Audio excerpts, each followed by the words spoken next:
Fala pessoal, sejam bem-vindos a mais um episódio do Papo Offshore e hoje o nosso convidado é muito especial porque ele veio diretamente de Miami para gravar aqui com vocês. Então já deixa aquele like, compartilha esse vídeo com todo mundo e vamos lá revelar o nosso convidado. Seja muito bem-vindo, Guilherme Loiacono. Exato, obrigado. Loiacono. O Guilherme que é diretor de captação no Grupo Leste.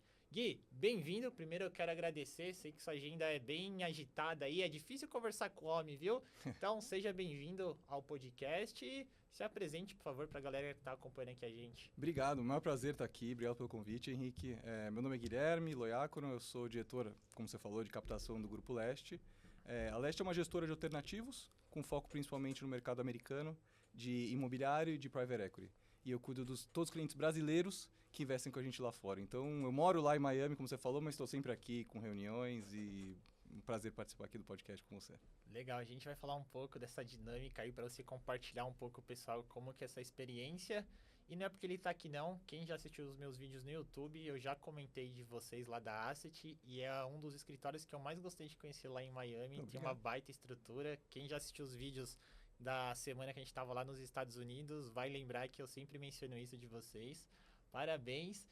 E Gui, vou chamar de Gui, pode chamar de Gui? Sim. Então já estamos bem íntimos, já conheço o Gui desde Miami, já visitei ele lá. É interessante que nos Estados Unidos Guilherme é impossível, né? A palavra, né? E diz que a tradução de Guilherme é William, né? Para inglês. Que se me chamar de William, infelizmente eu não vou olhar, porque é muito diferente. Então já virou Gui, até para quem não é íntimo lá é Gui, porque senão o americano não consegue. Eu passo um sufoco quando eu tô lá pra pedir comida, mano. Ninguém acerta Henrique, mano.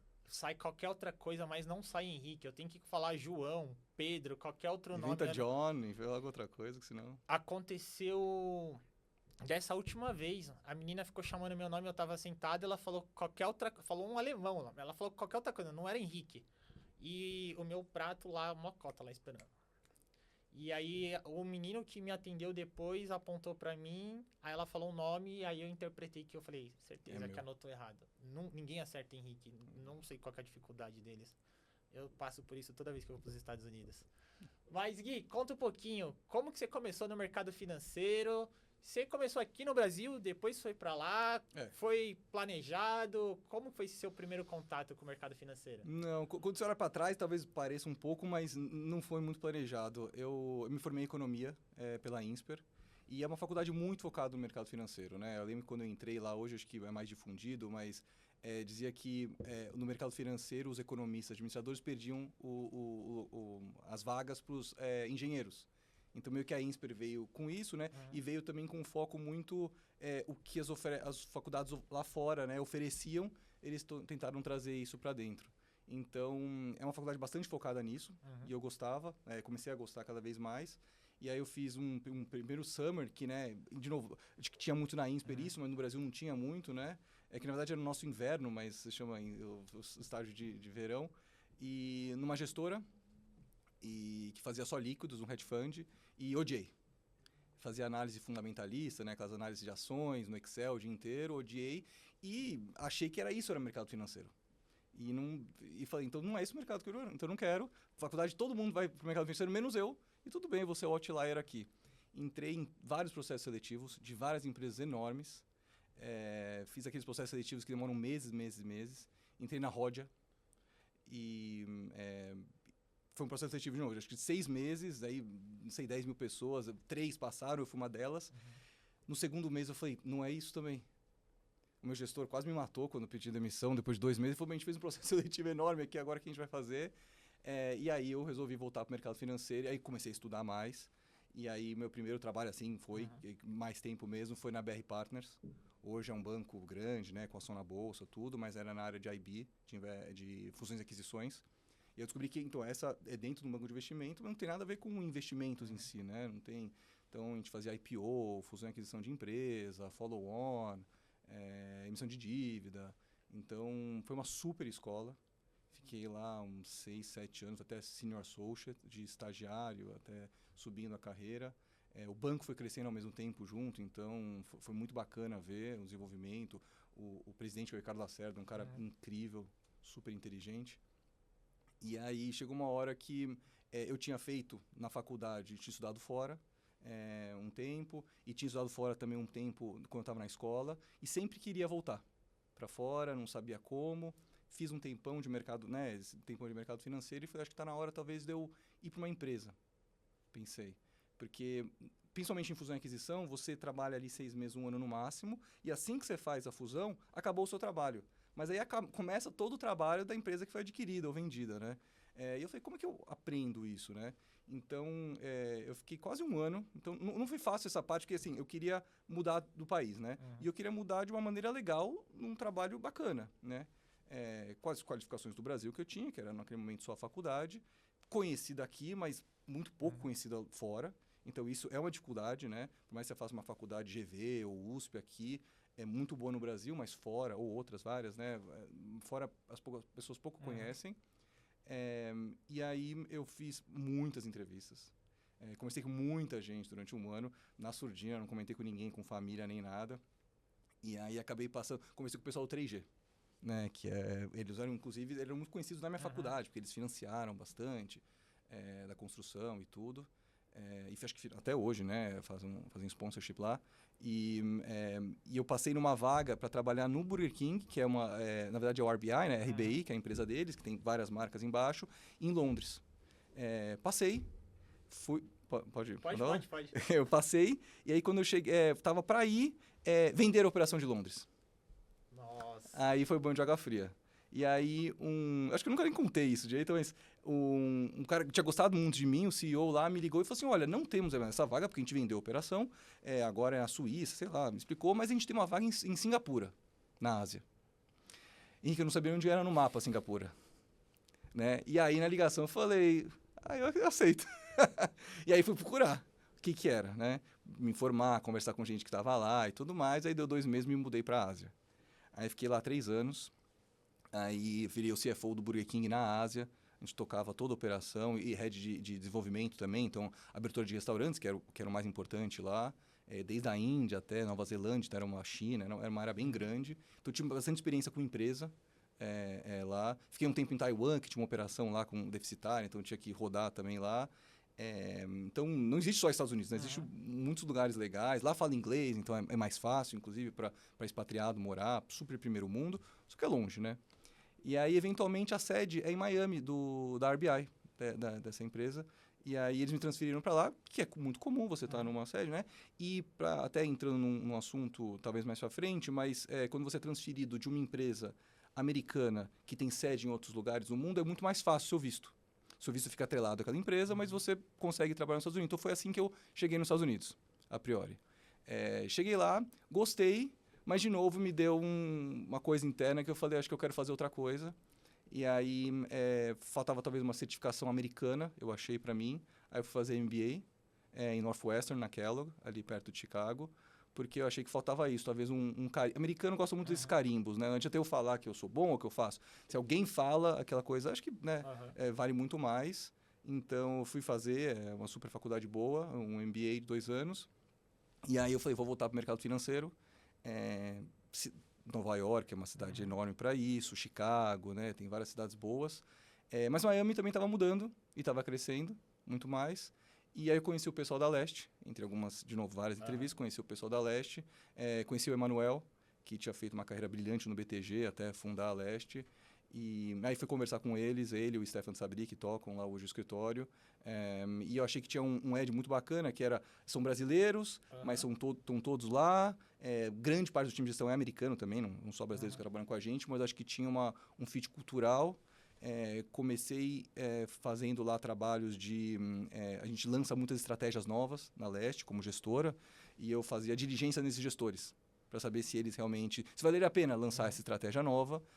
Mas depois de 6 meses me olharam e falaram, acho que você tem alguma coisa comercial. Eu nunca tinha feito isso. Você tem alguma coisa comercial, você quer trabalhar no fundo, na área de relações com o investidor, fazer captação.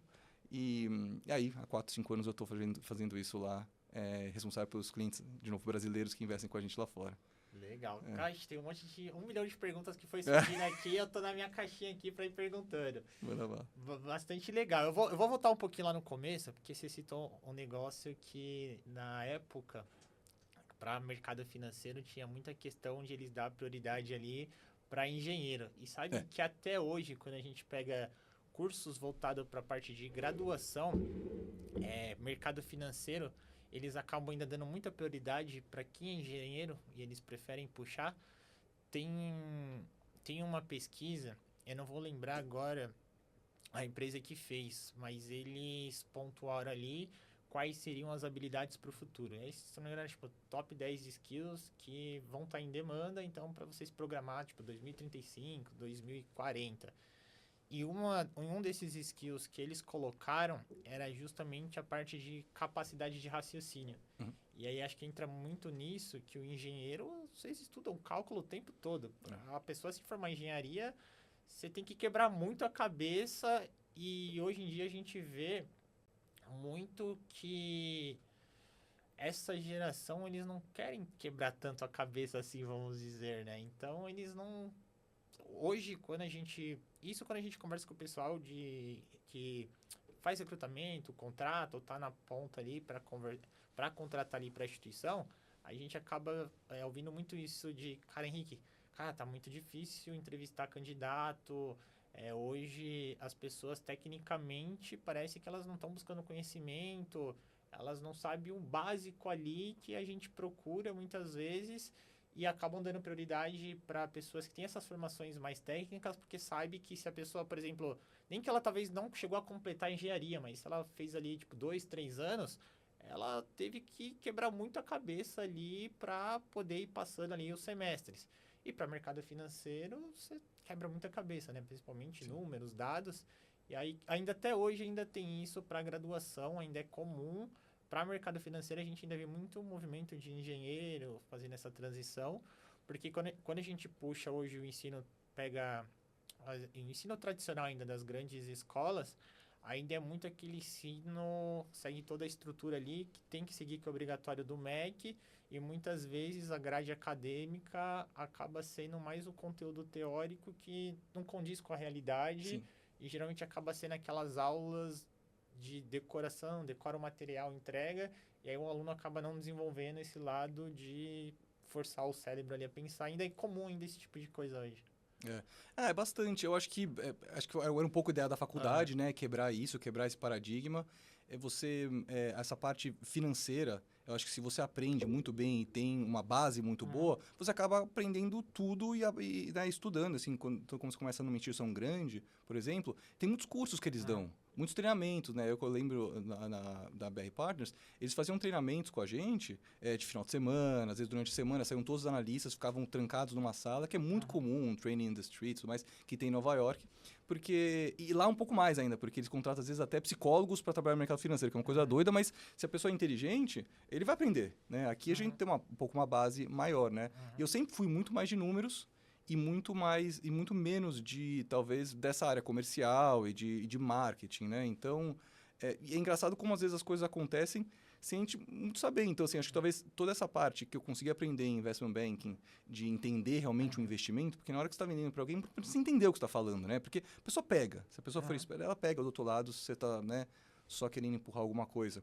Então, e tem gente que vai até bem no nível, quer entender o que você está sugerindo, ou querendo que a pessoa invista, né, com você. Então, isso me ajuda muito. E é engraçado que, de novo, olhando para trás, a Northwestern, naquela, o MBA que eu fiz, ele é muito focado em marketing. E eu escolhi porque eu nunca tinha feito nada de marketing, o INSPER não é focado nisso, né? Tem outras faculdades aqui no Brasil que são mais. Inclusive para completar isso, e foi super difícil para mim, porque eu não tinha talvez esses skills, né? Ou mesmo essa base. Eu talvez seja um pouco mais nerd, acho que é muito importante estudar, muito importante ir atrás, ler o máximo que você pode, porque o trabalho e o dia a dia você vai aprender, né? Aquilo você tem aprender na prática, né? Então, se você puder realmente reservar esse tempo para se aprofundar nos temas que você gosta ou que não gosta, ou variados, eu acho que faz muita diferença em entrevista e depois em contratação também. Acho bacana. Você citou uma parte ali que você falou que para o modelo americano, eles olham muito a questão de selos. Trazendo, por exemplo, para posições no mercado financeiro como um todo. O que você vê para quem busca essa transição, que quer sair daqui do Brasil e ir para os Estados Unidos já para atuar no mercado financeiro? O que você buscaria? Voltando no passado, hoje você, pô, já tá ali legal, mas vamos pegar que não... Lá atrás, você já se planejando ali, sem contar nada pra ninguém, pô, quero ir pra lá, só que já quero ir direto pra trabalhar no mercado financeiro. O que seria selos que talvez a pessoa poderia buscar? Por exemplo, hoje aqui no Brasil, quando a gente conversa com um aluno que ele quer fazer esse movimento, ele ainda coloca como uma barreira, por exemplo, que para trabalhar em banco nos Estados Unidos, ele só consegue, por exemplo, se ele tiver o CFA, por exemplo. Sim. Pô, CFA é certificação máxima do mercado financeiro, abre, pô, excelentes oportunidades, só que, por exemplo, para vagas mais comerciais ou de investimento dependendo, talvez uma outra certificação possa abrir mais portas. O que você vê, assim, que quem está buscando esse movimento poderia buscar de conhecimento técnico, certificações, até para se aprofundar, que você acredita, cara, olha, isso aqui é bem visto lá nos Estados Unidos? Eu acho que vocês oferecem aqui o mestrado, né? Eu acho que qualquer mestrado, você já se destaca. Porque o que acontece, talvez, no mercado americano, acho que aqui no Brasil também, mas lá muito mais, é que é muito competitivo.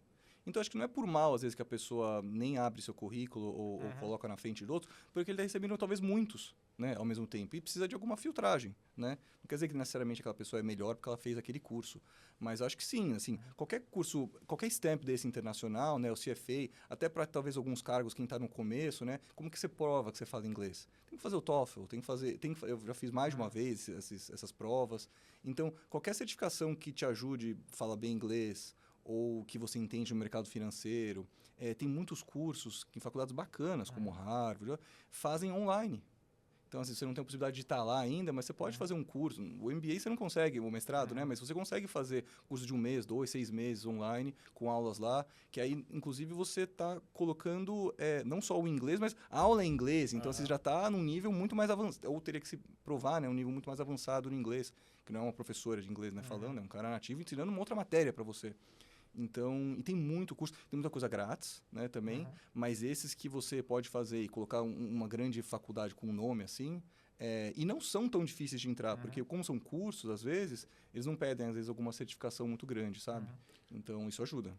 Bem pontuado. Eu vejo que tem muito curso da internet, por exemplo, o próprio Harvard, por exemplo, eles colocam lá, às vezes aparecem uns anúncios de curso gratuito. Da sua visão, que você está lá nos Estados Unidos, vocês acaba contando, tem por exemplo, cursos online, esses cursos rápidos. Qual que é a visão? Porque eu já escutei um outro lado da história, que o americano, por quem tá lá sabe que é um curso mais rápido, é um curso online e acaba não sendo tão bem visto como você fazer um curso presencial, por exemplo. Qual que é a sua percepção? Isso tem um peso, realmente conta bastante? Ou o americano, por ele ver ali, quem mora lá, por exemplo, um local sabe que foi um curso de fora, acaba não tendo tanto peso no currículo, realmente faz diferença esses cursos online assim? Eu acho que vai muito, acho que esses cursos talvez valem muito, assim, para você aprender pessoalmente, né, te ajudar a se guiar, e também para você criar uma história, né, para você. Eu acho que tem o excelente e tem o bom. O que é o excelente? Talvez você fazer aquela prova que eles fazem, que é o vestibular americano, assim, passar na prova e fazer um super MBA. Mas às vezes você não consegue fazer isso no momento. Porque é uma porta de entrada, né, para o mercado americano. Você pode ir como estudante, depois arrumar um trabalho. Então, assim, nesse meio do caminho, eu acho que tem muita coisa. Né? E acho que talvez uma história bem contada, para você conseguir uma entrevista, se você conseguir fazer um curso desse, e uma história bem contada, acho que você consegue talvez cativar a pessoa que você está conversando e conseguir um trabalho. Então, assim, eu não descartaria, não acho que é ruim. Eu acho que tem melhores, claro, mas também tem o que é possível. E na minha vida eu sempre tentei fazer o que é possível, assim, dentro do que você consegue, né? Legal, legal. E você que já teve desses dois lados da moeda, participando de processo seletivo aqui nos Estados Unidos, muda muita coisa? O que muda de você participar de um processo seletivo aqui no Brasil e participar de um processo seletivo lá nos Estados Unidos? Muda. Bom, até na Ásia eu participei de... Verdade, bem pontuado. Eu tenho curiosidade sobre a Ásia também. Não, mas eu acho que antes, talvez a melhor coisa que eu talvez fui aprendendo realmente eles falam em inglês, numbers game, né? É um jogo de números. Assim, quanto mais entrevista você fizer na sua vida, até talvez empregos que você não queira, não adianta você, meu sonho é trabalhar naquela instituição financeira, vou aplicar e fazer a minha primeira entrevista lá. Eu não sei as estatísticas, mas talvez 99% da chance você não vai passar. Mas não porque você é incapaz. Porque é a sua primeira entrevista da sua vida, né? Acho que tudo bem ser ir mal na sua primeira entrevista. Então, acho que talvez a primeira coisa que eu dou, seja lá, que eu falo, por mais que seja Brasil ou Estados Unidos, qualquer outro país, faça entrevistas. Converse com as pessoas. Faça entrevista online, faça entrevista presencial, porque é muito diferente. No online, assim, você não consegue entender se a pessoa está gostando do que você está falando ou não. Então, eu acho que, de novo, quanto mais calo você tem, quanto mais pergunta, porque aí você não vai estar preparado para aquela pergunta, aí você volta em casa e estuda. Se alguém repetir aquela pergunta na sua vida toda, agora você vai lembrar, porque você não soube aquela vez e não passou naquela entrevista. Então, isso me ajudou muito. Eu sempre fui meio... me inscrevi em muita coisa, que às vezes até eu não queria, para treinar. E às vezes passei, às vezes não passei, até porque você está mais tranquilo, né? Isso te ajuda. A diferença, talvez, do Brasil é que aqui tem... talvez tem bastante indicação aqui, que isso é uma coisa que ajuda. Então, se você fizer uma faculdade boa e um círculo legal, assim, de pessoas para indicando, então, se um pai de um amigo já trabalha em alguma instituição, aí você pergunta. Então, isso tem, acho que, um pouco mais de... Tem que usar o seu networking, assim. Acho que isso também, expandir ao máximo. E aqui eu pude usar mais. Lá não tinha, né? Agora, com o tempo, fui criando, mas lá eu não tinha no começo. Eu acho que é só que o americano é um pouco mais pragmático, né? Ele está muito mais, talvez, focado em resultados. O seu background, de novo, é muito mais nas faculdades que você fez, nos cursos e nas notas que você teve, e muito menos, talvez, no que você entregou, assim, no curto espaço de tempo. Então, eles veem bastante isso. Focado muito em resultados, em todas as entrevistas, muito mais direto ao ponto, não tem muito aquele oi, tudo bem, como você está? Eu acho que é muito mais... acho que é talvez pela competição, eu não sei, ou pela cultura americana mesmo, né? Acho que essa talvez é a principal diferença. E você tem que se adaptar, né? Essa é uma das adaptações do mercado americano, não adianta você querer achar que talvez esse calor brasileiro realmente não tem. Isso até pro lado pessoal, assim, é uma coisa que tem que se adaptar e você tem que estar ok se você for morar lá, porque é diferente. Você citou a questão da indicação. Eu vi isso com alguns alunos que estão aqui no mercado financeiro, conhece alguém que trabalha em banco e está lá nos Estados Unidos, por exemplo, e aí a pessoa tá naquela lei da esperança porque, trabalhou aqui no Brasil, aí conversa ali pelo WhatsApp ou troca umas mensagens, aí a pessoa que tá lá fala, não, pode ficar, vou te indicar sim, vai abrir aqui uma vaga, eu te indico. Aí passa 2, 3 meses, a pessoa ainda tá esperando a indicação. E aí passa mais 4, 5 meses, a pessoa tá esperando surgir essa indicação e não vai surgir porque lá eles não... Não é que eles são desconfiados, mas acho que é cultural do americano, né? Não é igual aqui. Aí eu trago esse exemplo para os alunos. Aqui, geralmente, você conheceu a pessoa hoje ali. Você não sabe quem é a pessoa, o que ela fez, o que ela trabalhou. Se você sabe que tem uma vaga em aberta, você fala, eu sei o lugar que está contratando. Você já vai e indica, que é muito comum isso. Lá eu senti que é muito diferente. Para uma pessoa te recomendar para uma vaga, tem que... Provavelmente essa pessoa já trabalhou com você. Sim. Provavelmente ela viu que quando vocês atuaram juntas, você era um bom profissional, tinha um bom desempenho, entregava bons resultados. Lá eu vi que isso é muito difícil de acontecer, né? Não tem esse modelo de recomendação igual aqui. E aí acaba dificultando muito essa transição de quem está aqui no Brasil e para lá, né? Eles levam, assim, talvez a palavra muito ao pé da letra. Se você está recomendando, é o que significa, você está recomendando aquela pessoa. Então, muitas vezes até te ligam. Se você recomendou, para você falar, então, quais são os prós e contras? E você tem que falar algum contra também da pessoa. Porque, né, ninguém é perfeito. Então, quando alguém te indica, ela te indica mesmo. E acontece muito. Se a pessoa não gostou de trabalhar com você, ou se foi demitido por alguma razão, ele não indica. Porque, de novo, na verdade, eu tô falando mais de mim do que de outra pessoa, às vezes, né? Eu tô vetando que a pessoa é boa, né? Então, eles pensam 10 vezes antes de falar que a pessoa é boa. Tem muita questão também de estar atrelado com a imagem pessoal, de desempenho. Porque, por exemplo, eu vejo lá que eles têm um cuidado com exposição, imagem, tudo. E talvez indicar uma pessoa, a pessoa fez alguma coisa errada. Não só a pessoa que fez a coisa errada vai se queimar, vamos dizer assim, mas fica marcado negativamente para quem indicou também lá. Fica. É que nem você fazer, talvez, negócio com alguém que não seja muito Caxias, né? Você, às vezes, é colocado no mesmo bolo de uma pessoa que fez alguma falcatrua, alguma coisa, né? Então, é mais ou menos assim. A pessoa depois, talvez, te liga ou vai atrás e você, não, se ele indicou aquela pessoa fez alguma coisa errada ou não é boa, então, provavelmente, o senso crítico dela também é ruim, dessa outra pessoa que foi indicada. Então, eu já coloco ela num outro nível para mim. E lá, realmente, esse negócio de performance, de falar a verdade. Talvez aquelas brincadeiras que o americano faz, né? Que quando você chega na imigração e pergunta, você é terrorista? A gente tira sarro. Mas é verdade. Se você mentir, é muito sério lá. Né? Se mentir que você não é e você for, é muito sério isso lá. Isso é um pouco extrapolar, né? Mas assim, é meio que isso. Assim, a verdade conta bastante e eles levam ao pé da letra. Então, indicação, ainda mais quando às vezes vem uma pessoa muito de cima, né? Do nível hierárquico, de presidente, nossa, indica muito, vale muito. Legal. Puxando um outro gancho. Eu comento muito isso com o aluno, mas eu quero que eles escutem de quem tá nos Estados Unidos, lá no front, para eles não falarem que eu só tô falando. Como que é essa receptividade dos americanos com o brasileiro? É muito que dizem que lá eles não são tão receptivos mesmo assim, cada um por si, não tem aquela ajuda. Como que é essa adaptabilidade quando um estrangeiro chega lá para trabalhar? Não, é um país feito muito de imigrantes, né? Se a gente lembrar. Então, mesmo às vezes seja a primeira geração, segunda ou terceira, então se já foi segunda ou terceira, já se considera americano. Mas antes disso é um país de imigrantes que tem várias culturas, né? Então, eu acho que é uma receptividade boa. Eu acho que é um país que está crescendo muito.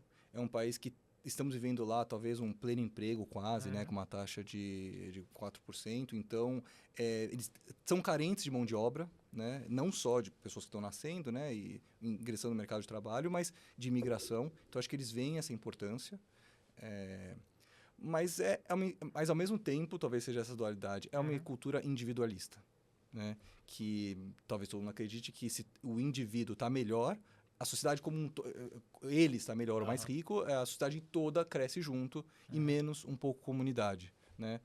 Assim, estou falando de uma forma muito genérica, Estados Unidos todo, né? Por exemplo, Miami, que eu tô, é uma cidade muito latina, que tem muito imigrante russo, que tem muito, né? A América Latina toda vai para lá. Então, muito turista. Então, é uma cidade acostumada a receber turista, né? Nova York é a capital, assim, de capital econômica, é muito... Todo mundo só pensa em dinheiro, que é um pouco também estereótipo, estou falando. Então, é mais individualista ainda.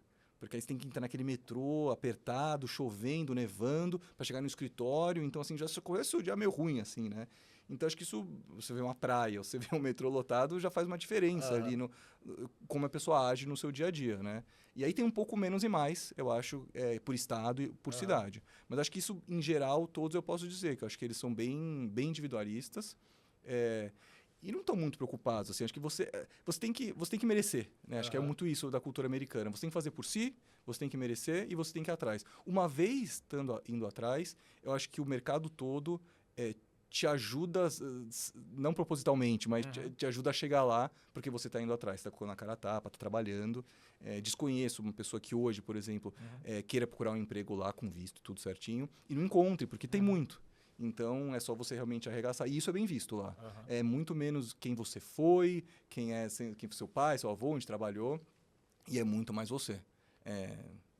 Crescer na vida. Legal, bacana. E como que foi essa... Vou voltar, vamos primeiro para a Ásia. Depois a gente pula. Como que foi para lá? Porque acredito que culturalmente muda muita coisa do Brasil. Como que foi o baque de chegar lá, tudo novo? Pô, deve ter sido muito difícil, não foi não? No âmbito pessoal foi difícil mesmo. Assim, eu fiquei no começo muito sozinho. Não é nem o voo que é muito longo, né? Que é muito longo mesmo, mas são 12 horas às vezes, ou mais de fuso. Então, a família está indo dormir, eu estou acordando, né? Então, a comunicação é muito difícil. Se eu ligar para minha mãe às 4 da tarde, lá 4 da manhã aqui, ela morre do coração. O que aconteceu, né? Então, assim, você perdia um pouco o senso dessas coisas. E lá você é minoria. Né? Nos Estados Unidos, a gente ainda é minoria, né? Brasileiro. Mas lá você... Se eu não abrir minha boca, ninguém sabe que eu sou minoria, né? Nos Estados Unidos. Lá, as pessoas me olhavam, eu era minoria. Vocês entravam no restaurante, tinham só asiáticos. E eu era o único não asiático. Aí eu falei, entrei num lugar bom, né? Porque num restaurante japonês. Então, foi difícil. Aí, acho que questão de adaptabilidade. Antes de ir, eu li muito. Vi muitos vídeos de pessoas que já moravam lá.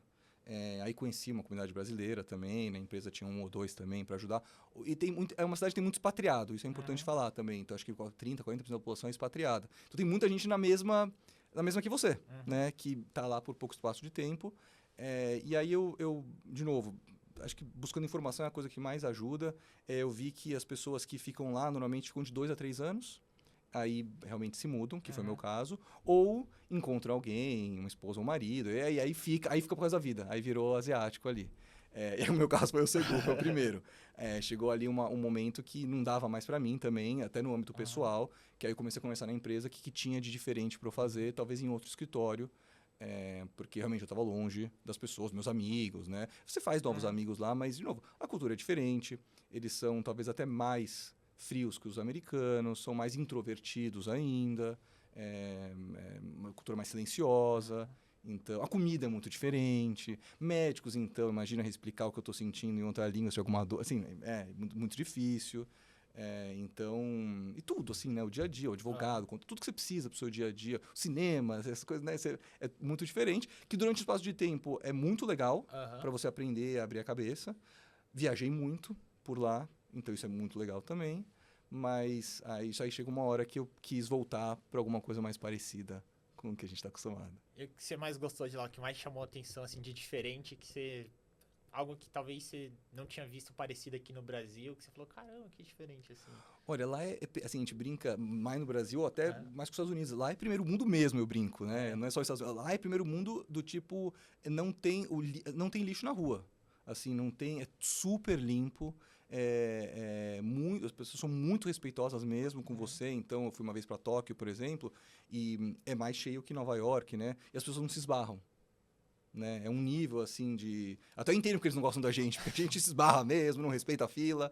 Então, lá é um nível muito bacana. Então, isso que eu aprendi. Então, você aprende observando, então, você não vai impor a minha cultura, né? Você tem que respeitar e entender a do outro. E no ponto do primeiro mundo, por exemplo, eu lembro que a gente ia para uma praça de alimentação para almoçar, e a maneira como eles guardavam o lugar era colocar o celular na mesa e vai buscar comida. Você imagina, em qualquer lugar, não estou falando só de Brasil, você coloca o seu iPhone na mesa e vai buscar comida, quantos vão ter quando você voltar, né? Então, lá era assim, era como você guardava o seu lugar para ir buscar numa praça de alimentação pública. Então, é uma civilidade que é muito bacana, né? Espero que um dia a gente consiga todo mundo chegar lá. Isso aqui no Brasil também. Dessa viagem que eu tava lá em Miami, que passei lá no escritório de vocês, quando eu voltei pro Brasil, eu esqueci que eu tô no Brasil, que eu estou na Avenida Paulista. Eu andando na rua aqui com o celular e quase o celular foi embora, eu nem vi. Ai. Eu esqueci. E pra comer também. Eu fui comer, maninha que lá deixava o celular na mesa, ia lá, pegava o lanche e voltava. Eu fiz isso 2 vezes. A sorte que tava vazio e quando eu voltei tava lá. Mas foi sorte com cabeça que eu tô em Miami, no Brasil, em São Paulo. Eu quase perco o celular aqui brincando nessa de... Acostumei fácil com lá. Não, legal. E eu acredito que isso te ajudou muito para se adaptar nos Estados Unidos também, né? Porque a gente olha o americano, a gente já vê que ele é bem cara fechada. Então lá o pessoal é bem pior. Então foi mais tranquilo fazer essa transição. E aí o que muda? Por exemplo, você sai do Brasil, que é a cultura calorenta, aqui é tudo mais tranquilo, a galera mais receptiva. Aí você vai pra Ásia, que muda tudo, é totalmente diferente. Aí você tem que meio que se adaptar do zero. Aí depois você vai pros Estados Unidos, que a cultura é diferente do Brasil, que é cultura diferente de lá também. Cara, como que é essa loucura de... Você tem que resetar e reaprender tudo do zero. Eu lembro quando eu cheguei na Ásia, na verdade, meu primeiro chefe era da África do Sul, né? Então ele tinha um sotaque bem carregado e eu não entendi o que ele falava. Né? Então você imagina assim, o seu chefe, você precisa entender exatamente o que ele está falando da maneira que... Porque assim, não tem como, não é uma conversa de bar que você não entende, não tem problema. Então eu lembro que foi muito difícil. Então talvez lá, e tem muitos sotaques do mundo, e várias línguas também, ou a pessoa é nativa em inglês, né, com outros lugares do mundo, ou fala uma outra língua e a segunda língua em inglês. Então isso me ajudou bastante a entender hoje, né, quem fala. E de novo, não tem aula para isso. Acho que você tem que ir perguntar, sem medo, ir atrás. Pode repetir até sem entender, pode desenhar, não sei. E graças a Deus ele teve, na época, muita paciência comigo. Então, eu acho que você tentar entrar na cultura e conseguir falar bem, se comunicar, é muito importante para você conseguir se adaptar. Acho que isso é o mais importante de tudo, seja onde você estiver, né? Eu fiz intercâmbio na Itália antes, ou na Inglaterra, aprendi o italiano, assim, para tentar ajudar, porque senão você não pede um cappuccino no lugar ali. Ou só pede um cappuccino o resto da vida. Não pode mudar, né? Então, acho que quando você mora no dia a dia, é importante você conseguir mudar e entender e pedir o que você precisa. Então, acho que... e isso me ajudou. Acho que ter feito, talvez, curto espaço de tempo, né? A primeira vez que eu morar fora foi morar 2 meses, não é morar, mas 2 meses, depois 1 ano, depois aí 3 anos na Ásia, agora já não sei se eu volto mais, mas agora mais tempo, 7 anos nos Estados Unidos. Então, acho que isso ajuda a você estar aberto a novas culturas, zero preconceito, entender de onde a pessoa veio, o que ela quer com aquilo e talvez ouvir mais do que falar, principalmente no começo, para você fazer parte daquilo ali, né? Que tem coisas ruins, mas tem muita coisa boa também, né?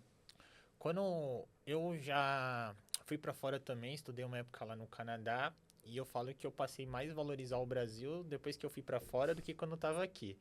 E sempre que eu converso com alguém que já teve uma vivência internacional de morar um tempo fora, geralmente a pessoa também acaba comentando algo sobre isso, de que o Brasil tem muitas vantagens, é um país bom e passa a valorizar mais.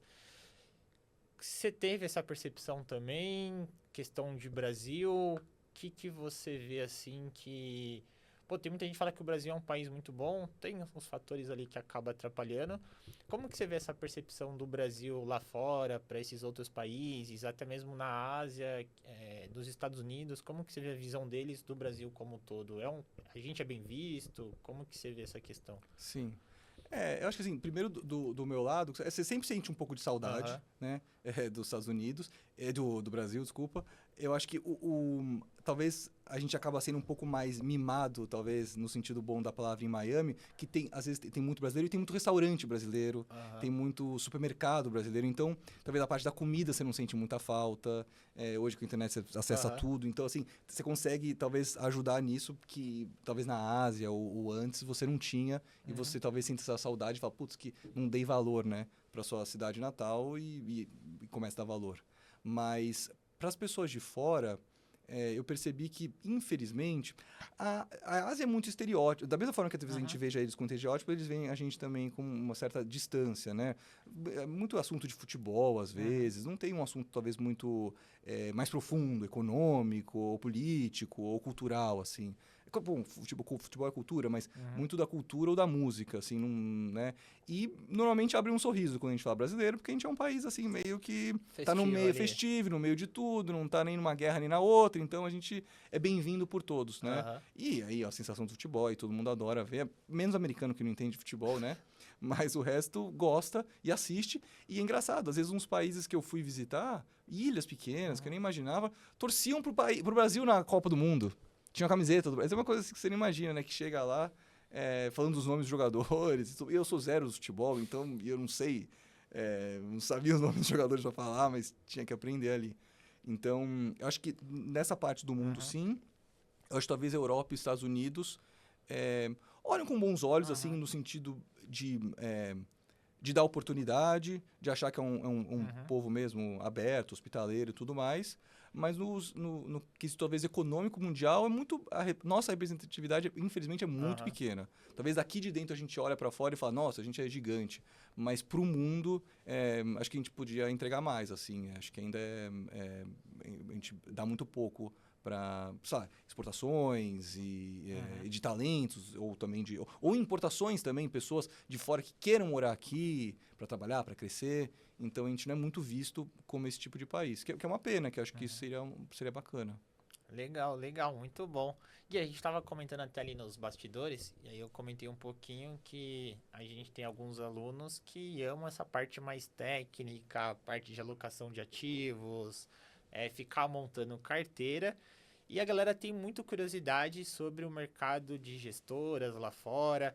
Aqui ainda é um mercado muito pouco explorado, perto do mercado americano, por exemplo. Tem poucas gestoras e acaba tendo pouca oportunidade para quem quer se aprofundar mais nesse assunto. Geralmente as que têm acabam tendo poucos cargos ali mais para a parte de gestão. Geralmente acaba tendo mais na parte operacional ali, para cargos mais júnior de entrada, mas para atuar na parte de gestão, ativo ali como gestor, acabam sendo poucas vagas, não tendo tanta abertura assim. Queria que você comentasse um pouco como que é a rotina na Asset lá fora, porque lá vocês têm 1 milhão de produtos que aqui a galera não tem nem acesso. E aí quando a gente comenta sobre o mercado de Asset lá, a galera pira aqui, nossa, é assim, dá para ter acesso a esse tipo de produto, aqui eu não posso. Nossa, nem sabia que tinha isso lá. Como que é a rotina de vocês? O que que vocês fazem? Como que vocês vivem? Qual que é a agenda de vocês? Como que é esse mercado? Para trazer um pouquinho para quem está aqui, tem interesse nesse mercado e quer explorar um pouco mais, porque lá é um mercado, pô, se eu não me engano, são mais de 7 mil gestoras registradas, algo parecido lá nos Estados Unidos. São mais de 4 mil bancos, né? Imagina. Então é muito grande o mercado. E eu acho que assim, primeiro, mesmo no Brasil um pouco menor, você comentou que talvez às vezes tenham mais vagas operacionais, mas eu não estava numa vaga operacional, mas no começo a gestora era um pouco menor e eu tinha essa mobilidade. Eu acho que talvez no banco grande talvez tenha mais dificuldade, minha percepção olhando de fora, mas talvez uma gestora menor, eu não descartaria uma área operacional. Se é seu sonho e entra, aí você vai conhecer o dono, você vai conhecer o chefe. E aí você se prova e muitas vezes você... Por exemplo, lá na Leste a gente dá muita oportunidade para quem está lá dentro. Às vezes tem uma vaga nova, a gente checa quem está aqui dentro que pode pegar essa vaga e não fez isso ainda, né?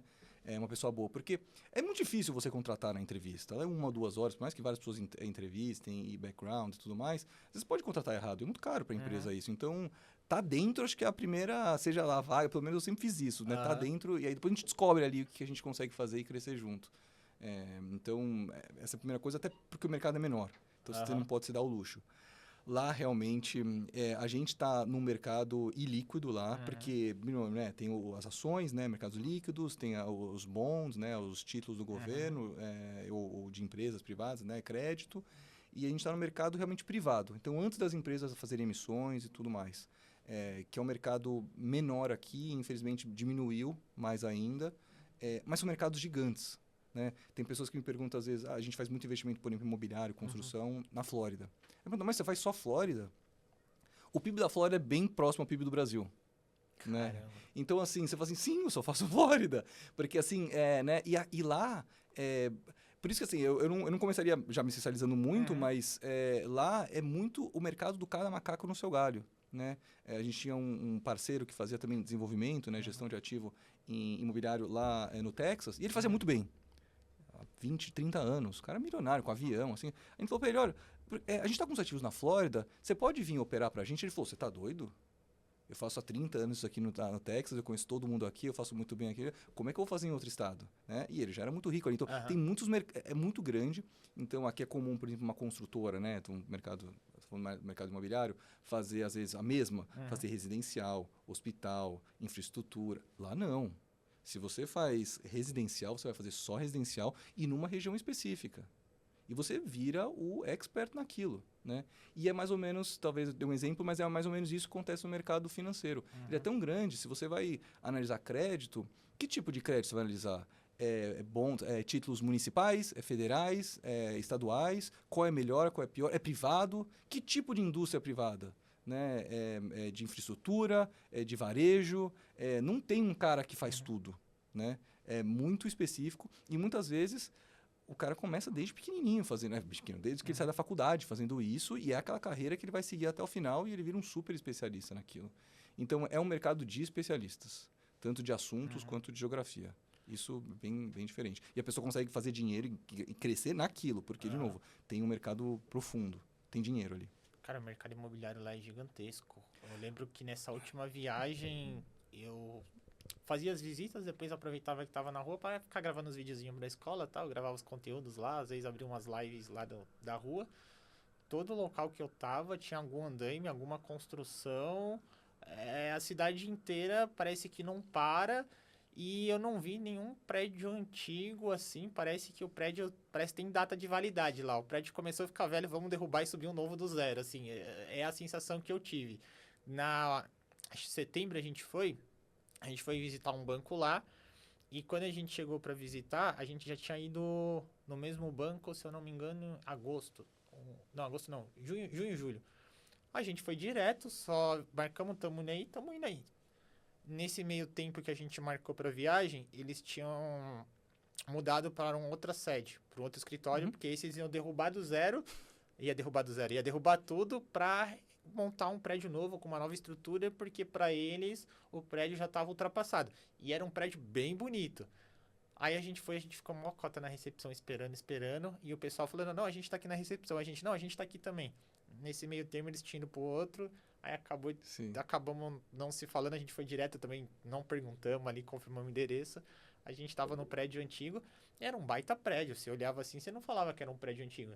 E para eles o prédio já não atendia mais o modelo da cidade de inovação, de um prédio novo, e aí eles derrubaram. Aí eu voltei agora e eles já estavam terminando de derrubar, né? E aí tem a planta lá, modelo todo futurístico lá, bem legal. E eu vi que isso parece que é na Flórida como um todo, né? Tipo, é construção, estão subindo escritório, é casa, alguma coisa. Você não vê tanto prédios antigos, igual aqui, por exemplo, é comum você ver o mesmo prédio já tá 30 e sei lá quantos anos, igualzinho, não muda nada, só que também você não vê nenhuma mudança positiva. Lá eu vi que esse mercado é gigantesco. Assim, tem regiões com mais e menos, claro, acho que você estava ali no foco, talvez na Aham. Brickell ali, que é a área financeira de Wall Street Uhum. de Miami. Mas eu estava vendo um dado interessante, acho que o número era, se não me engano, 48% dos investimentos imobiliários do mundo, do valor imobiliário do mundo, está nos Estados Unidos. Então você imagina que metade do valor imobiliário do mundo está nos Estados Unidos. Atrai muito capital de fora. Atrai muita gente que quer investir, que queira crescer, e acaba sendo um círculo virtuoso, Uhum. né? Quando ele demole esse prédio, aí talvez esse banco estava indo para outro, Uhum. já aluga outro escritório, tem que pagar outro escritório. Então, assim, é uma coisa que não para muito e é bom, está sendo bom para a economia. Você citou um negócio curioso, Miami é Nova Wall Street. Como que é essa coisa que a gente acha que é só capa de jornal ali, de revista, a gente vê muito se falando. Por que tá dando muito esse movimento da gente ver bastante instituições migrando para lá, Nova York perdendo um pouco desse espaço? Eu vi que, se eu não me engano, acho que Dallas parece que tá querendo. Tem alguns escritórios também, acho que olhando um pouquinho para Dallas, assim, para ir para outras regiões, mas hoje já se considera ali Miami a nova Wall Street, assim. O que se dá muito esse movimento? Acho que talvez o americano, ele é nômade, né? Muito diferente, talvez, do brasileiro, que às vezes nasce numa cidade, fica muito tempo Uhum. naquela, ou às vezes vai para uma ou duas grandes capitais, três, que a gente tem aqui, né? Lá não, toda cidade grande ou pequena tem tudo, né? Tem o Uhum. banco, tem emprego, tem um mínimo para você viver bem e eles migram Uhum. mesmo. E se, por exemplo, você quer ganhar dinheiro, você vai para Nova York. Uhum. Aí você se aposenta, você sai de Nova York, né? Não faz sentido você ficar ali. Então, que é muito diferente daqui, né? Uhum. Então, o americano é nômade, e eles são muito bons de reproduzirem isso numa esteirinha muito rápida, de construir novas cidades, novos escritórios, novas casas, para ter esse fluxo, né? Flórida, em específico, tem algumas coisas que acabaram dando muito certo nos últimos Uhum. anos, que já vem acontecido. Aí depois do Covid, aqui da quinta marcha, talvez foi para a sexta marcha de rapidez, que a gente não tem, por exemplo, lá são 50 países juntos, né, com muitos Uhum. estados, né, e cada um tem suas próprias regras, e a gente não tem imposto estadual, por exemplo, nos Estados Unidos, Uhum. na Flórida, desculpa. Então, se você compara com outros estados, o Texas também não tem, você às vezes paga mais imposto estando num estado no outro. E ele se muda menos para pagar menos imposto. Se está um emprego lá, não tem muito o que Uhum. fazer, mas aí ele se muda. Na pandemia, muita gente foi para a Flórida e percebeu que a temperatura era muito boa, principalmente no inverno, que eles ficaram lá menos 20, 30 graus em Chicago. Então, para Uhum. que eu vou viver isso da minha vida? Então as pessoas começaram a gostar do tempo, né? Comparativamente, não sei se foi a sua percepção, Uhum. tá caríssimo Miami, mas comparativamente o cara que sai de Manhattan tá de Tá graça. bem mais barato. Então tudo é comparação, né? Aham. Perspectiva. Então, para ele conseguia comprar uma casa muito melhor, nova, nesse prédio novo, que nem você falou, versus aquele apartamento antigo dele que ele tinha, pequenininho, no meio ali, né, de Manhattan. Então, isso foi muito bom. E as leis também mais pro-business de alguns Uhum. estados versus outros. Então, e Flórida é um deles, né? Então, começou a se falar que Austin virou o novo Vale do Silício, Uhum. né, saindo da Califórnia, e aí Miami também que era um mercado que só tinha os cruzeiros, Orlando com a Disney, que ainda é a cidade que recebe mais turistas, talvez dos Estados Unidos, que do mundo, não sei. Uhum. Então, eu acho que isso continua muito, traz muita riqueza para a Flórida. E aí, tinha muito... E aí, o último, talvez, era serviços, por causa do turismo, tinha bastante. E aí, tinha private de banco, né, para atender os clientes da América Latina. E aí começou a mudar essa figura quando vem uma Leste e põe uma sede lá. Então a gente tem uma gestora ali. Aí vem o Citadel, que é uma notícia um pouco mais antiga, mas que era o maior pagador, é um hedge fund, né, americano, maior pagador de impostos do estado de Illinois. Saiu do estado. Imagina a empresa que paga mais imposto, saiu, e aquela guerra fiscal, negociou com o governador um subsídio, não sei lá, e vamos mudar a sede para fora. Quando ele anunciou isso, ele já comprou um terrenão ali de alguns milhares de dólares, vai fazer um prédio de 1 bi e tanto de dólares. Você imagina só isso para colocar todos os funcionários dele. E vem todos os funcionários, né? E a maioria dos funcionários são casados. Então vem a esposa e o marido, que também precisa de um emprego. Então você já começou de viraram 2 empregos. E aí vem filhos, que precisam de escolas. E aí no final de semana ele vai num restaurante. Então, a continha que eles fazem é que um emprego bacana desse gera mais ou menos 7 empregos indiretos. Porque vem a empresa de contabilidade, que vai oferecer serviço que oferecia em Chicago, agora tem que estar em Miami, não tem que contar lá. O advogado. Então, esse círculo virtuoso, quando as pessoas se mudam, foi muito bacana, mas as pessoas podem sair a qualquer momento. Quando as empresas começaram a se mudar, aí foi um shift mesmo muito legal que a gente está presenciando na cidade. E eu estou lá vendo essa diferença e para o mercado eu acho excelente. Não, show de bola. Tem outras regiões ali que você vê com boas oportunidades também para o mercado financeiro? Pensando no brasileiro, por exemplo, a gente fala muito que ali na Flórida é onde tem a maior concentração de latino, então pega, por exemplo, Orlando, mas os mais comuns para quem está aqui ainda é um mercado muito novo. Tem muita coisa quando a gente fala de mercado financeiro americano que quem está aqui não sabe quase nada, eu falo até pela gente mesmo. Muita coisa a gente acaba conhecendo. Cada vez que a gente viaja para lá, a gente descobre algo que a gente não fazia a mínima ideia. A gente, uau! E aí a gente traz para os alunos para cá. Quais regiões que você vê ali que teriam boas oportunidades para quem está saindo aqui do Brasil, buscando uma transição para atuar no mercado financeiro lá? Vamos pegar uma pessoa que já tem um visto de trabalho para facilitar ali, já tem os requisitos talvez para conseguir uma vaga ou de entrada ou uma vaga intermediária. Quais são as regiões que você vê com bons olhos? Mas esse ponto do visto que você falou é muito importante. Eu estava entrevistando um menino outro dia que ele falou que ele estava entrevistando um monte, e ele era um super bom. Ele já tinha várias entrevistas e estava com a moral super baixa. E porque ninguém aceitava ele, que aí um gestor chegou para ele e falou assim, olha, ele é americano, ele falou, ele é brasileiro, né, mas o gestor é americano, falou, eu vou te falar uma coisa, mas você não pode falar para ninguém que eu te falei, se eu falar, eu vou falar que você tá mentindo. A gente só não te contrata porque você não tem um visto. Você é ótimo. Não acha que você é ruim. Porque a moral fica muito baixa, né, se você recebe muitos nãos. Então, é muito importante você entender realmente, ou seja, primeiro de estudante, depois migra, ou pega um visto, porque isso realmente é um corte. Você pode ser super bom, mas isso é um corte porque o americano não vai perder tempo com isso. De novo, tem muita opção, né? Eu acho que a gente fala muito de Miami, Orlando, mas tem Tampa, que é uma super cidade na Flórida também, que está crescendo pra caramba. Tem Fort Myers, que é uma cidade grande lá. Eu acho que é grande, assim, é menor, mas tem muita oportunidade e é menos competitivo. Porque menos pessoas vão para lá. Então, acho que talvez a maior dica, em vez de talvez nomear muitas cidades, mas assim, você está aberto.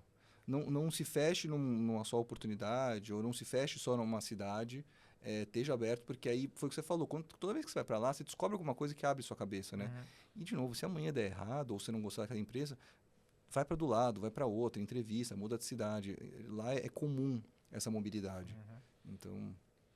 uma coisa que a gente está trazendo muito para os alunos, nesse programa que a gente acabou de lançar, que é o MBA Internacional, os alunos eles ganham toda a parte de suporte para visto, e toda a parte de consultoria migratória, até para entender qual que é o melhor visto que faz sentido ali para o momento dele.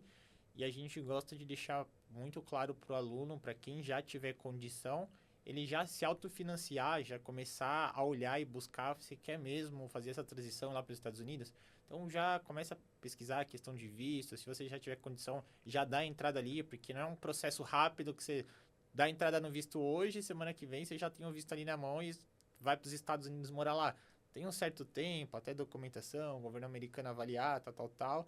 Então é um jogo muito de longo prazo e tem vistos que a gente gosta de trazer para os alunos que uma vez que você consegue tirar e por todos os alunos serem do mercado financeiro, tecnicamente eles já atingem os principais requisitos para, tipo, graduação, muitos já têm MBA, por serem do mercado financeiro, a maioria já tem, sei lá, tipo, 10 anos de banco, 15 anos. Durante essa jornada já receberam premiações, reconhecimentos do banco. Então, por já serem do mercado financeiro, eles já têm uma certa vantagem que praticamente eles já cumprem os principais para dar entrada nesse tipo de visto.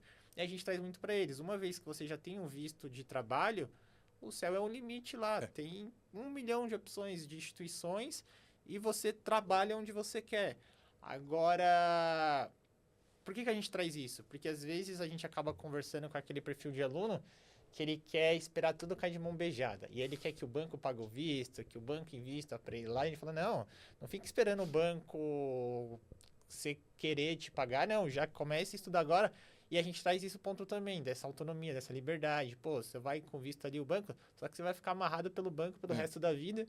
Pode ser que chegue um momento que o banco olhe e fala, não faz mais sentido, e aí você vai ter que voltar para o Brasil, recomeçar do zero, sendo que se você tivesse feito isso há 2 anos atrás, hoje você já estaria vivendo tranquilamente nos Estados Unidos e com 100% de autonomia para gerenciar a sua carreira. Então é legal você trazer essa visão, porque reforça muito isso que a gente está trazendo para os alunos. Que quem quer de fato já começar a correr atrás de visto, já dar entrada, porque ele vai ter muito mais oportunidade lá fora. Não, essa preparação é sem dúvida, ainda mais que você comentou que no curso de vocês, vocês já meio que vetaram talvez um advogado de imigração, porque, de novo, precisa de indicação, tem gente, né, no mundo que é boa, que é ruim, então precisa não perder tempo, porque é muito caro você fazer esse visto. Tudo tem prós e contras, né? Você vai com uma empresa e você fica preso na empresa, mas ela realmente faz o sponsor. É dificílimo, de novo, porque tem um monte de gente que já está lá e é mais fácil eles contratarem. E eu brinco que eu consegui ir para os Estados Unidos, mas eu fiquei 1 ano fazendo entrevista e mais 3 anos na Ásia. Você vê? Então, assim, às vezes a vida, eu acho que tem que estar bastante aberto para conseguir chegar lá. Às vezes demora um pouco mais de tempo ou não, mas se fizer do jeito certo, você chega. Legal. E você comentou um ponto da questão de Estados Unidos é meio nômade. Eu não sei se é intencional ou se é da onde eu tava. Mas uma coisa que eu achei bem interessante, que parece que, pelo menos dos lugares que eu fui nos Estados Unidos, tudo parece que é bem estruturado, você consegue trabalhar de qualquer lugar. Então, qualquer lugar que você vai, pelo menos nos bairros onde eu passei, Miami, Nova York, outras regiões também, sempre, ou tem algum café que tem toda uma estrutura, você consegue abrir o noite, trabalhar, é comum você ver a galera com fone ali concentrada. Se você quer trabalhar na praça, você senta ali no meio do gramado, pega o notebook, a bolsa, trabalha. E vários pontos, tanto em lugares públicos como lugares fechados. Não sei se é intencional, mas todos os bares, meio cafeterias que eu entrei, todos têm as mesinhas ali, é comum. E eu reparei nisso, eu falei, será que é intencional que é pra galera? Já que os Estados Unidos, o americano já tem essa cultura de performance, de trabalhar, a galera não para nem pra almoçar, vai direto, não tem almoço. Eu falei, será que é intencional isso mesmo ou foi só coincidência de onde eu tava? E eu achei interessante, eu falei, se isso foi intencional, foi bem pensado ali, que ajuda muito. A maioria das coisas nos Estados Unidos são intencionais, né? Tudo eles pensam, tudo eles pesquisam antes. Mas uma coisa que foi difícil adaptar foi isso do almoço mesmo, porque ninguém para pra almoçar lá. Aquele almoço que a gente faz de 1 ou 2 horas aqui, lá não existe. Isso que você viu, acho que em Miami, você vê em outras cidades, porque realmente tudo é copiar-colar, né, lá, né? Então você vê muito igualzinho tudo. No mercado financeiro específico, tem muita regra de compliance lá. Acho que aqui também. Então, você tem certas coisas que você pode fazer numa cafeteria e trabalhar fora, mas tem muitos lugares que tem que ser presenciais. E hoje, realmente, a maioria das empresas estão mudando. Foram, era 100% presencial, aí Covid 0, e agora todo mundo está querendo todo mundo de volta para o escritório. Então, você pode ser um empreendedor, talvez, e trabalhar fora, mas acho que também a expectativa de estar no escritório aumentou bastante. Isso é uma cultura e a pessoa tem que estar disposta a ir quase todo dia para o escritório. Isso é uma realidade americana hoje. Legal você trazer isso. Lá pegou mal, assim, o olhar das empresas para os colaboradores, essa questão do home office? Por exemplo, aqui no Brasil deu tudo errado.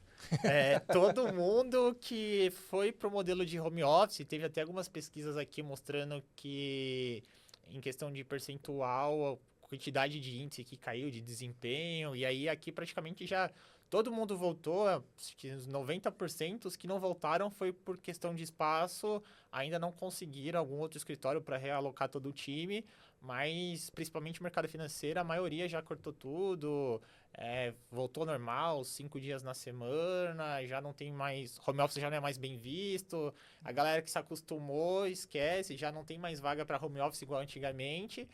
Quem ainda não fez é porque é questão de espaço mesmo, ainda tá vindo a adaptação, mas aqui praticamente já cortou boa parte.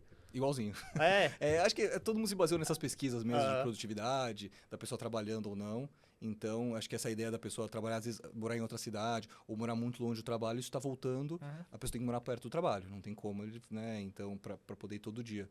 Então, acho que isso mudou completamente. Acho que e vai mudar cada vez mais. E lá tem um pouco desse problema também que eles devolveram parte do imobiliário, né? Porque às vezes não precisavam daquilo todo escritório. Agora estão com um problema que tem que alugar de novo aquele espaço Aham. que não tem. Então, talvez por um motivo desse. Mas tem também muita função que você não pode fazer de casa mesmo, né? Aham. No mercado financeiro também. Então, acho que muita gente nem nunca presenciou isso lá. Legal. Dúvida que eu já recebi, praticamente você já autorrespondeu, mas só para eu É. ter 100% de certeza que quando me perguntarem de novo eu falo com 100% de confiança. Existem vagas, por exemplo, talvez aí seria talvez mais operacionais por questão de compliance, mas por exemplo, a pessoa conseguiria trabalhar num banco de lá daqui? Rola isso ou depende? Porque eu sei que algumas empresas não do mercado financeiro, às vezes, dependendo da atividade da pessoa, ela é contratada por uma empresa americana e trabalha remotamente. Geralmente a tecnologia é mais comum. Sim. Mercado financeiro, você já viu isso? É normal? Nem tanto? Não, muito pouco, É? assim. Eu vi muito pouco isso. Talvez alguma coisa outra operacional e por questão, né, talvez de Hum. economia, né? Às vezes tem muita gente que terceiriza na Índia, né? Tem esse tipo de coisa. Aham. Mas eu nunca vi isso ser, inclusive, uma catapulta para você ir para os Estados Unidos. Aham. Se você entra pensando nisso, eu acho que é um pouco fura. Eu nunca vi, Aham. pelo menos, gente entrar dessa forma. Acho que não. Legal. Então, quem me É. perguntou se você tá vendo esse vídeo já tá respondido e eu levarei com muita confiança na próxima resposta. Melhor perguntar, né? Vai que às vezes Quando é tem. muito. Aí eu falo, não, não dá. Aí a pessoa tá rolando, aí a pessoa fala, você me falou errado aí, então já tá perguntado. Você ia comentar alguma coisa aqui? Não, acho que assim, quando é Aham. muito fácil as coisas, Aham. tem que desconfiar um pouco, né? Assim, a Aham. pessoa conseguir entrar no JP Morgan aqui do Brasil. Tudo tá muito fácil, né? Aqui já é Nada. difícil entrar no JP Morgan. Exato. Imagine numa vaga remota pra você É, trabalhar daqui e o banco lá. difícil de acreditar. Oh, legal. Gui, a gente já completando aqui quase uma hora aí de bate-papo, de conversa. Pra gente ir pros finais, eu queria que você deixasse um recado pra galera, algum aconselhamento, alguma dica pra quem tá ouvindo a gente e quer seguir uma trajetória parecida com a sua, fazer esse movimento lá pra fora, queria que você deixasse um recado, uma dica, Sim. ou algo que você achar que faz sentido eu passar essa mensagem pra galera. Não, o que me ajudou talvez nesse período todo é você ter realmente esse plano, o que você quer, né, assim, Uhum, grande, né, quer ir para lá, né, quer ir morar nos Estados Unidos ou mudar de país. E aí eu tava 100% focado em todos os momentos em entender o que poderia me ajudar a chegar lá. Desde a hora que eu estava realmente trabalhando e conhecendo pessoas, expandindo meu networking, mas às vezes eu estava num bar e ouvia alguém falar inglês do meu lado, ou ouvia uhum, alguém que já trabalhou numa empresa fora, né? Acho que nada pode ser muito descartado assim. Então, expandir isso foi muito uhum, bacana para mim. Pegar certificações também de MBA e tudo mais, isso me ajudou e abre muitas portas, porque na hora que você faz um curso desse lá fora, você conhece pessoas que estão lá. uhum. E muita gente também está na mesma, querendo emprego, procurando. Então, isso ajuda muito você se infiltrar e conhecer a turma. E por fim, acho que está aberto, né? Acho que não tem um plano só. Talvez eu quero um mercado financeiro na empresa AAA Uhum. em Nova York. Eu talvez seria um pouco mais aberto. Talvez você chegue lá. Aham. Mas assim, no começo você pode fazer talvez um outro trabalho durante um espaço de tempo, operacional nessa empresa, ou numa cidade do lado de Nova York, não Uhum. está realmente na ilha de Manhattan. Então, isso me ajudou a chegar lá. Né? Com calma, sem ansiedade, Aham. ajuda a chegar lá. Legal. A dica que você deu ali da Flórida, de passar cidades vizinhas que tem bastante oportunidade e pouca demanda, quem assistiu o vídeo e pegar já ganhou ouro ali. É. Você já entregou ouro pra galera. Tem muita sede de empresa Aham. que não é nas grandes cidades, né? E aí gera muito emprego. Tem empresas que... Walmart, por exemplo, é no meio do nada ali numa cidade. E o que gera de emprego em volta e para as pessoas que trabalham Uhum. lá é muito bacana. Então, isso milhares de outras empresas. Então, pode abrir o leque. Legal. Boa, Gui. Quero te agradecer pelo tempo. Eu sei que sua agenda é bem corrida aí, então agradecer por você primeiro ter me recebido lá. Pô, foi bem legal. E já tinha ido ali na Lia, mas ainda não tinha conversado com o pessoal ali da Leste. Então, primeiro te agradecer por me receber bem lá. por ter aceito o convite também e ter essa disponibilidade por vir aqui na escola, conhecer e fazer esse bate-papo aqui no podcast. Então, primeiro eu quero agradecer. Obrigado, Gui. Obrigado você, é o maior prazer. As portas estão sempre abertas para você, para todo mundo da faculdade, estão sempre abertas lá na Leste e comigo também para bater mais papos. Obrigado. Legal, obrigado, Gui. E o pessoal que tá em casa, se você tá assistindo o vídeo pelo YouTube, não esqueça de curtir o vídeo, compartilhar, mandar o link para todo mundo do mercado financeiro, senão eu não trago mais nenhum convidado aqui para conversar com vocês. Quem estiver ouvindo ali via Spotify, também não esqueça de dar aquelas 5 estrelinhas, fazer uma boa avaliação, senão eu também não trago mais ninguém para trazer informações para vocês lá de fora. Pessoal, esse foi mais um vídeo aqui no Papo Offshore e eu vejo vocês em mais um episódio. Tchau, tchau!